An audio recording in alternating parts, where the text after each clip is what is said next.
Satulaba nti namungi w'omuntu ye eri e Bukedea beye mu bungi nnyo okuba nga bawerukaminga His Excellency Yoweri Kaguta Museveni akyaddeko mu disitulikiti y'e Bukedea. Eyo nno nga wabaddeyo function nnyingi ezibadde zitakinga place olunaku olwaleero, era yabadde nga chief guest of course engeri gyali munange nga ye chairman wa NRM.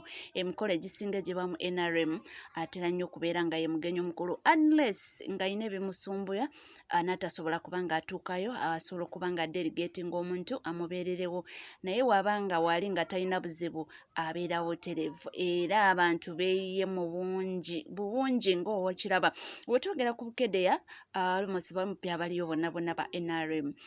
Tulina omukyala woman member of parliament representing Bukedea yoyo the current speaker right now oyo omukyala Honorable Anita Among, era yabadde nga yamukyaziza abadde n'emikolo egy'enjawulo ezibadde zirina okubaawo ate nga ye mugenyi omukulu. So abantu beeyiye mu bungi nnyo nga bw'okiraba, abamu nga bakutte bambadde obutishaati bwabwe bwa yellow.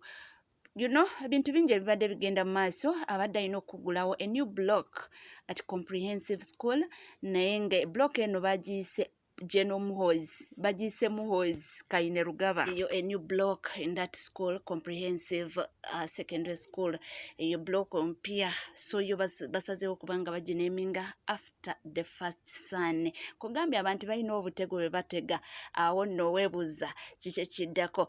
Omukulu His Excellency Yoweri Kaguta block awo abadde akola ki, agicommissioninga, abadde agianvairinga era nga bagiyita MK block.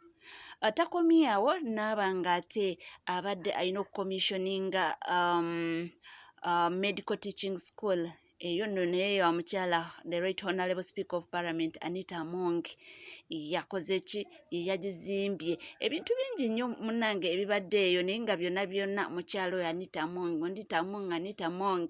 So mu bigambo bye Oweekitiibwa omukulu His Excellency Yoweri Kaguta Museveni wabadde ayogerako eri abantu, agambye nti asiima nnyo the right honorable speaker of parliament okubanga akola ebintu bwe bityo ne biba nga atuusiza ddala services near to her people. Nti ekyo kiba kizzaamu amaanyi n'abalonzi baba balina kye balagawo nti memba wa palamenti waabwe alina ky'abakoledde. Era mugambye nti munnange taggwaamu maanyi, eyongera okuba nga akola emirimu, naddala emirimu bwe ziti ezigendererwamu okubanga zituusa services ku bantu, nti abantu bano balonda ba MPs nga balina ebigendererwa by'okubanga bagende babakiikire mu palamenti bafune services ze baba tebalina. Sawa agambira nti amusima nnyo okulabika nti asazeewo okukola ekintu ng'ekyo. Ate ye the right honorable speaker of parliament wabadde ayogera, agambye nti musanyufu nnyo, era mu bigambo byagambye nti nkimanyi His Excellency toyagala nnyo kubanga omuntu bakufukaamirira, nti yo culture temubirivinga mu kufukaamirira, nti naye nze nja kufukaamirira okulaga nti ndi musanyufu era nsiima nnyo kunzikirizaamu. Yagambye nti amusiima nnyo kubanga amukkiririzaamu, nti okumukkirizaamu kwamulaga nekireetera n'abantu ab'e Bukedea okubanga bamukkirizaamu ne bamulonda ne bamugamba genda otukiikirire, nti kubanga ye President Museveni yalaga nti akkirizaamu omukyala Anita Among.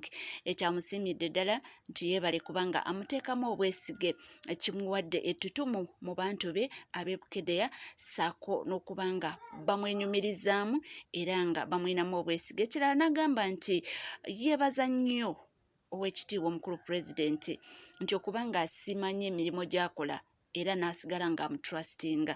Agambye nti weewaawo mbu waliwo abantu abagezaako okubanga bamulwanyisa, waliwo abantu abagezaako kubanga they bring her down, naye n'agamba nti nga nnyina omukulembeze w'eggwanga nti Your Excellency ng'oli mabega wange, mmanyi nti buli kimu nja kikola kubanga engeri gy'ompagiramu n'okusiima emirimu gye nkola, nti kino kimpa amaanyi ne kindaga nti Uganda egenda mu maaso era nkyakolera ddala kubanga gwe omu ku bantu abandaga nti osiima era ne kinnyongera okubanga nkola byenkola nga ndi muvumu nnyo. n'agamba nti abamulwanyisa ye abakwasiza Mukama Katonda mbu kubanga ye talina maanyi agalwana nti naye Katonda oyo owaggulu oyo mbu yasinga buli kimu mbu so amanyi nti ajja mulwanira era awangule. Mufakiti agambye nti Oweekitiibwa His Excellency, Your Excellency, nti simanyi Uganda eno yandibadde etya oba twandibadde tuliwa oba twandibadde mu states kisinga toliiwo, nti naye nga tuli naawe ng'okyali naffe ng'okyali mulimu era ng'okyali ofuga ng'okyafuga Uganda, tetumanyi nti Uganda ekyagenda mu maaso era tusuubira bingi nnyo okubanga bikola ki kubanga byeyongera okubanga bibaawo. Si bigambo byange, bigambo by'oyo omukyala Anita Among ng'ali mu bawagizi be abangi bazze mu bungi n'abawagizi ba NRM ng'agezaako okubanga alaga obumativu bwe n'okusiima nti omukulembeze w'eggwanga okubanga asiima byakola mbu ye mu bigambo bye mbu alina abamulwanyisa abaagala entebe eyo wa sipiika mbu naye kirungi mbu omukulembeze w'eggwanga akyamwinamu obwesige era akyamwagalira ddala mu kifo ekyo kyagamba nti kimuzzaamu essuubi ate abo abamulwanyisa ye mbu n'abakwasa Mukama Katonda n'agamba Mukama lwana gwoba oba mpangulira nze kasita wendi kubanga nkola emirimu gyange kasita omukulembeze w'eggwanga asiima n'abana NRM abanteekamu obwesige ne bampa ekifo kyowa sipiika nti mbe nga nkulira palamenti y'eggwanga.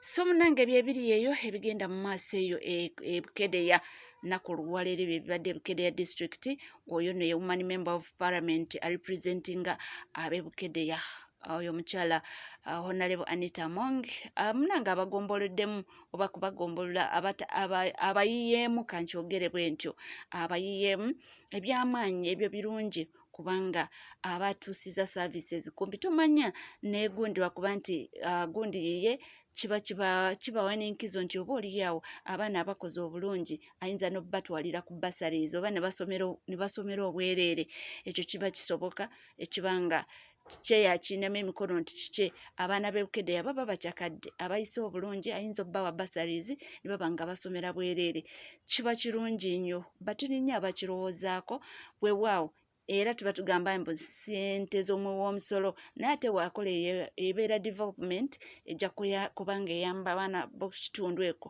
kwali katusuubire nti kijja kubanga kiyamba kubanga era kyekintu ekyandibadde kisinga obukulu.